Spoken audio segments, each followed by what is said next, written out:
Hello, Vincent. Nice to speak to you. Thank you to take some time to speak a little bit about LoopMe. So your name is Pete O'Maraken, you're VP Sales at LoopMe, based in London. Can you present LoopMe?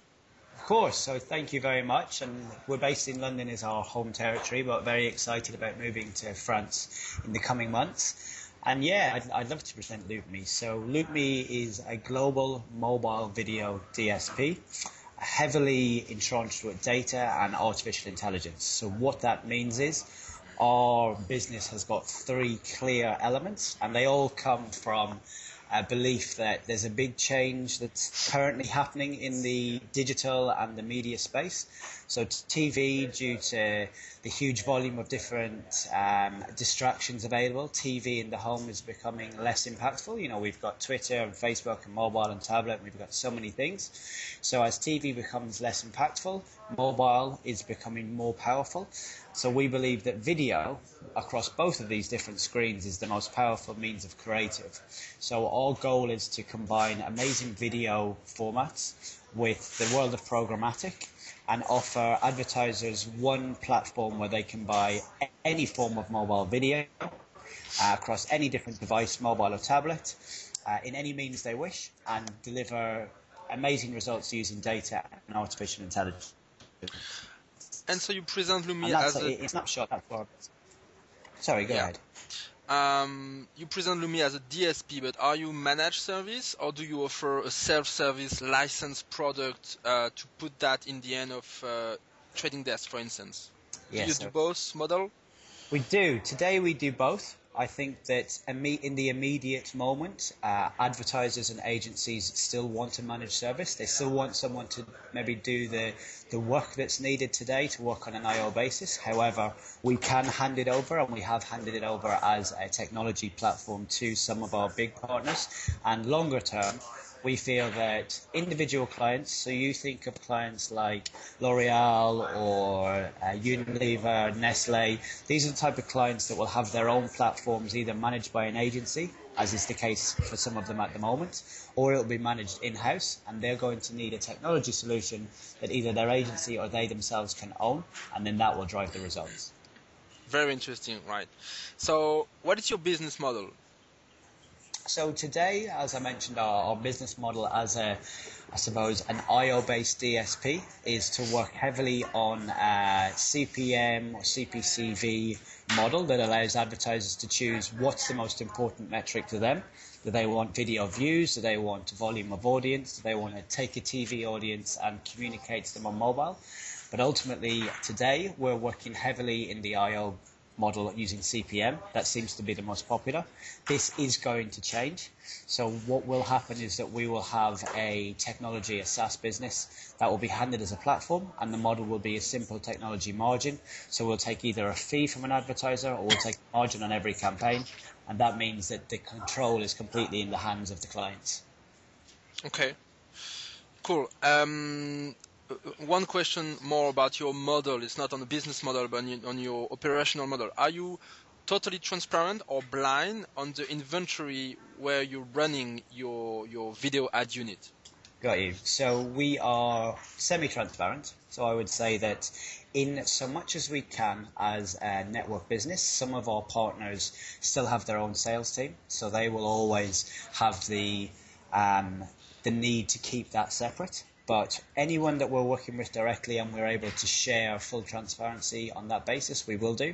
Every campaign that we work on has a complete site list, so the client knows where the campaign runs. It never runs outside of that site list.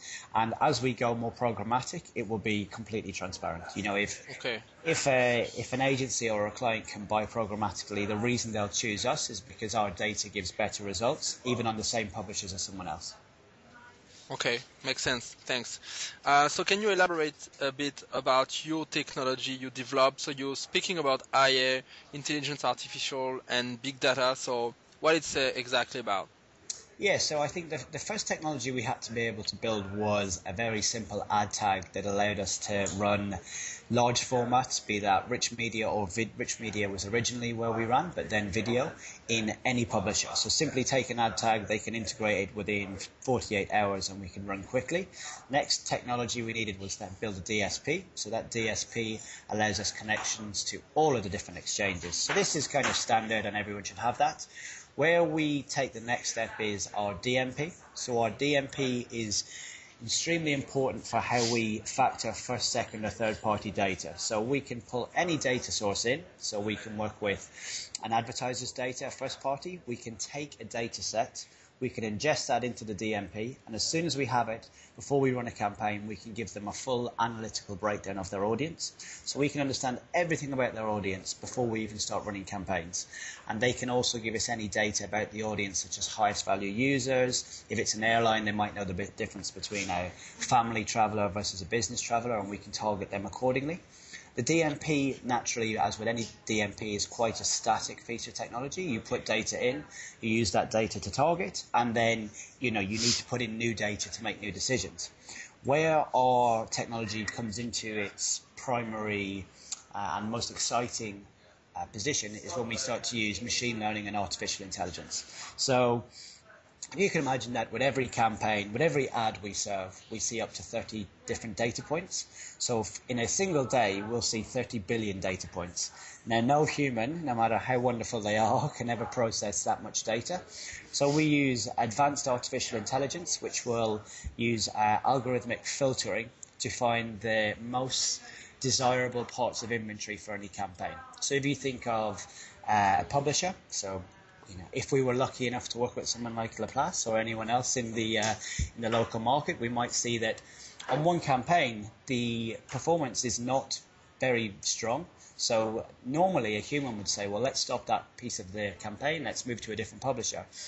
Actually, what artificial intelligence and machine learning will do is they'll look at every different derivative of that campaign. So different handsets, different times of day, different days of week, different weather, different creatives, different video lengths, any different factor that we can take on board. And then it will filter that versus every part of the publisher site. And then it will find within that huge amount of inventory, it will find the pockets that deliver the best results. So we can go from having 30 billion data points to having 100,000 data points that are very useful, that will lead us to 10 publishers in 5 environments with one format that give absolutely the best results. And for clients like Activision and Blizzard, we've seen results of using the artificial intelligence has increased performance between 100 and 300%.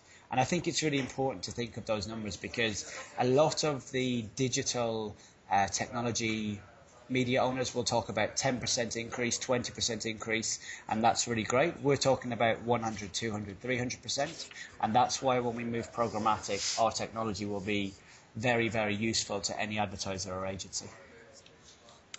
Very interesting. Thanks for detail of that. You offer an SDK, so for direct publishers connection. Mm-hmm. How does that work? What's your value proposition? I guess it's all about fill rate, right? When you're running a network proposition for publishers, and what exactly you're offering? Yeah, probably a few different areas. The first thing that we really try to do is have a very light SDK. So there's so many SDKs in the market, and everybody wants the publishers to integrate, but actually the weight is sometimes an issue. So the first thing we said was, let's make it as light as possible. So we recently integrated with 3 of the biggest global publishers based out in China. So that's Sungi, Baidu, and Cheetah Mobile. And Cheetah Mobile had SDKs from AdColony, and they had SDKs from Bungle, and both of those SDKs crashed their apps. So for a publisher, the biggest problem is an SDK that will crash an app. So the first thing we did was built a very light SDK that can instantly allow for video.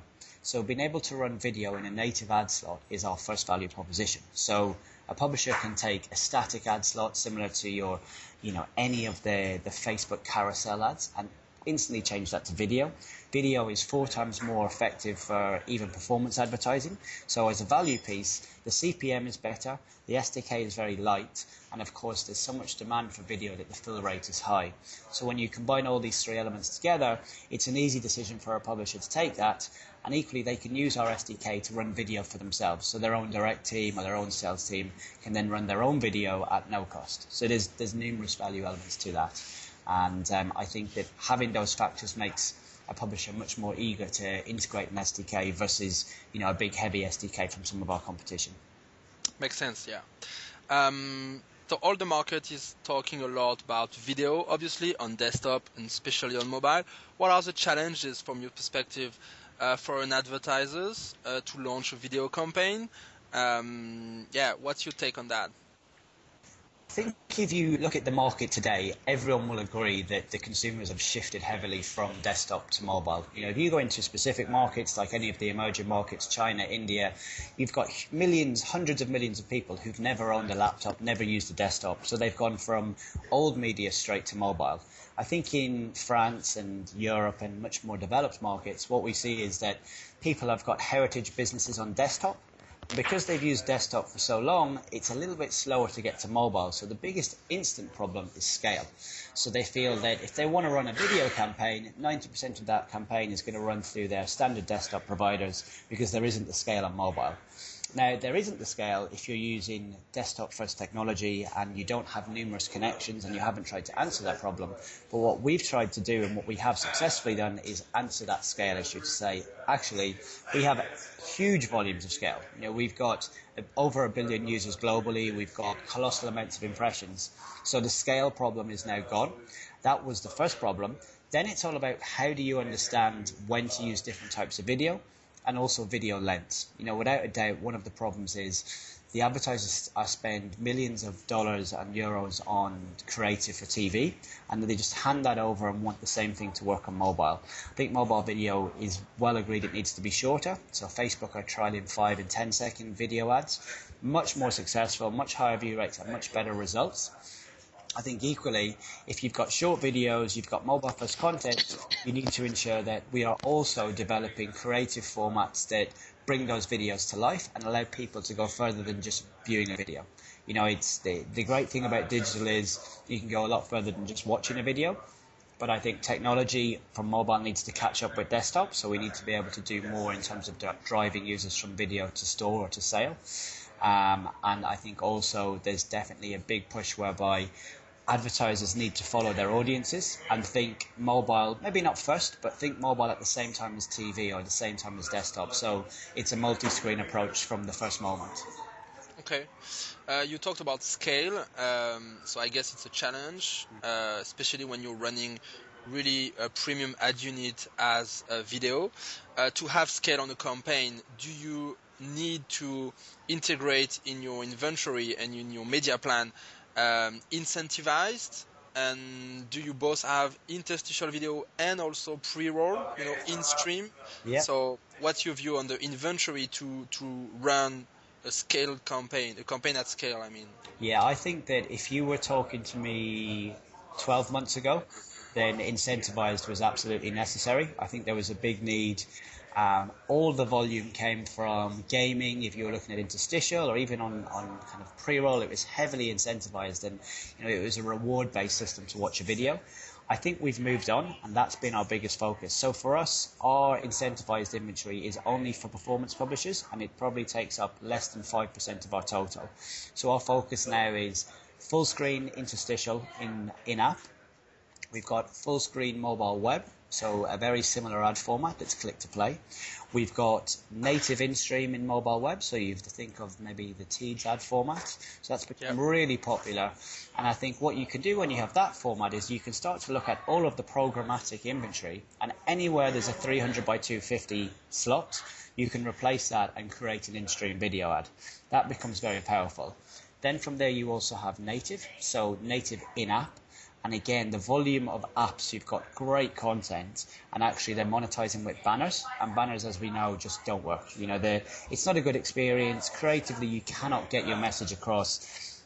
Maximum 1 in 100 people will click on your banner, so you're losing out on 99% of your audience every time. and then finally pre-roll. So I think pre-roll is still a great way to get your message across. Pre-roll alone definitely has a scale problem. We know that there's only so much premium editorial content that can allow video before it. And that's simply, that's going to be a problem for the future.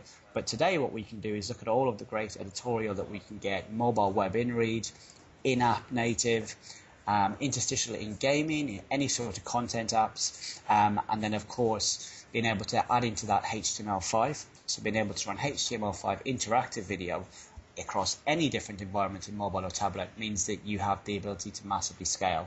And I think that the exchanges are now much more heavily supporting video.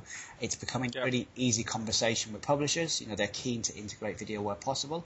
And even, private exchanges and PMPs allow very specific site-listed environments where the advertiser has complete safety and control. Definitely, yeah. Thank you for that. So to end the interview, what are your plans for this year and maybe 2016? So you're a UK company. You start to look at international, or maybe opening an office in France that you mentioned. Yeah. So what are your plans? I think the first and the most important plans for Europe is definitely to open our French office. So I'm very hopeful that will be something we'll announce in weeks as opposed to months. So that's something I'll be spending a lot of time in Paris soon, which I'm looking forward to. It's one of my favourite cities in Europe. I think for us, what we've already focused on is we've got offices in San Francisco, we've got New York. We want both of them to grow. We've now got UK is our heritage market. We want to grow France. We're also looking at Spain. We're considering Germany. We've currently got offices in India. We want to grow that. Singapore is also a market that we think is very exciting, either this year or next year. And then our big commitment at the moment is also China. So I think that China, India, Russia, Brazil are three areas that are showing the biggest growth. They're becoming a mobile-first environment. People are not in any way fearful of making purchases on their mobile in these markets. So that's where we see the biggest growth for e-commerce, or m-commerce even. So growing in these areas is key. Like the organization has to expand, and I think we've seen great success of other companies in doing that. But equally, from a product perspective, we want to have more data for the DMP. We want to use that data to make better results for our artificial intelligence. So we want our AI to grow with the industry so that we continue to stay ahead of the market in terms of performance. And again, we want video rates to be as high as video completion to be as high as possible. We want to, at the moment, click-through rates are maybe 10 to 15%. We want to grow them to 20%. We want to use research as the true measure of how campaigns have been successful. So linking back to first-party data that we'll look at a video view leading to an action, leading to a product purchase. So you've got really tangible results that mean that when clients have this huge focus on selling products and they worry about the ROI of marketing, we can say, well, your video ad on mobile is leading to this volume of sales. And then finally, we need to continue to innovate formats. We need to have ad formats from a video perspective that allow the user to do more, to engage more, to link in social media, and to make it all a really seamless process from one screen to another. So, Great. So you're going to be busy, right? A lot of plans. That's good to hear. Yes. Thank you very much, Pete, and we hope LoopMe a great success everywhere in the world, actually. Yeah, I hope so too, and I look forward to seeing to a lot more of everyone in France in particular.